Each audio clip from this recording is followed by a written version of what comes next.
Once again mga ka-GC Tech, so ayan, meron tayong i-unbox ngayon na bago na GM Keytech, ano, ayan. So, unbox natin siya ngayon para makita natin anong meron kay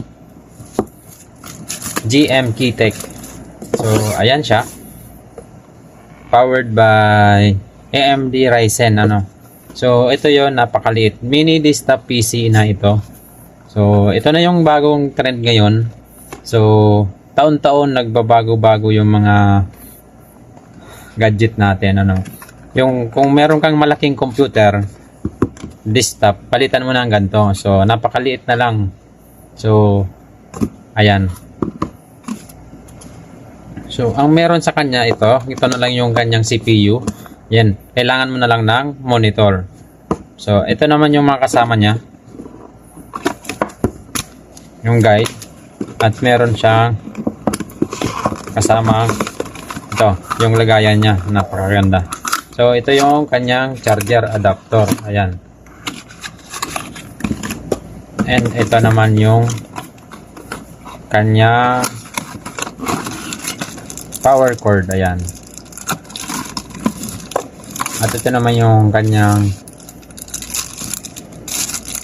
lagayan sa likod ng monitor. Ano?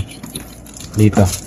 Parang wall mount yan. Ayan, naka wall mount sa monitor sa likuran.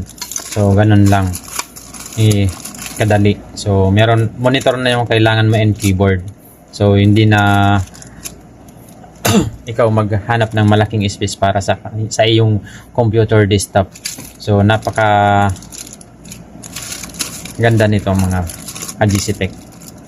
So, ayan yung unboxing natin. At ito na. Ito yung kabuuan niya. So, meron dito yung power adapter, ito yung LAN. Dalawa yung LAN connection niya. Ayan. Then HDMI, dalawa na yung port niya, then dalawang USB port. Ayan. Tapos dito meron pa siyang dalawang USB port, so bali 4. Then ito naman yung kung meron kang cellphone, mostly type C, ayan, pwede na siya dito.